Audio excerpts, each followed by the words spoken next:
L'actualité hors du Sénégal, c'est avec Fatou Kiné Deme. Bonjour Fatou Kiné. Bonjour Sokhna Nata, bonjour Chérif, qui est sur son téléphone comme ça.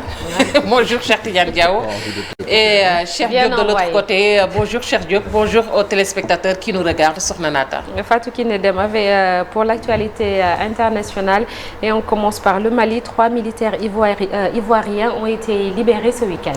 3 militaires des 49 soldats ivoiriens détenus depuis le 10 juillet qui ont été accueillis. Ils ont été accueillis. Il s'agit de 3 femmes parmi ces personnes libérées. Donc, il s'agit de 3 femmes qui ont été accueillies samedi soir par leur famille à l'aéroport Félix Houphouët-Boigny. Cette libération a été rendue possible par les multiples discussions engagées ces dernières semaines, dont la médiation du Togo. Les échanges se poursuivent concernant les 46 autres militaires. Mardi se tient à Lomé la 3e réunion du groupe de soutien à la transition malienne. Les autorités veulent encourager plusieurs pays présents à soutenir la junte militaire pour la suite de la transition, une posture du Togo qui pourrait notamment faire avancer le dossier des 46 militaires ivoiriens encore en détention.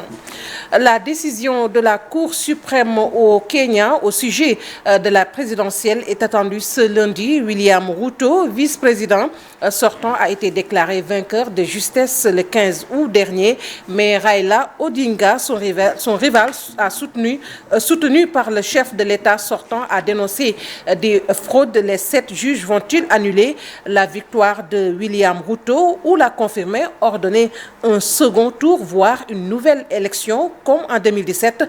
Après 3 jours d'audience, ces juges se sont retirés ce week-end pour délibérer. La Cour suprême a identifié 9 questions soulevées par les différents recours qu'elle a reçus, auxquels elle va devoir répondre au cours de son verdict.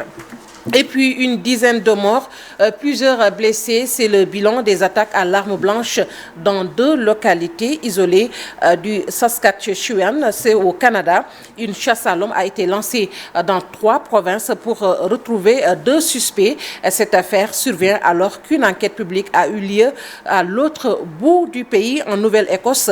En avril 2020, un homme a commis la pire tuerie de l'histoire canadienne en assassinant 22 personnes. La police locale avait été sévèrement blâmée pour son inaction et ses cafouillages qui ont permis au tueur de s'échapper pendant plus de 13 heures alors qu'il portait une réplique d'uniforme de police. Et nous terminons avec le procès de l'attentat du 14 juillet qui s'ouvre à Nice, cela après 6 ans.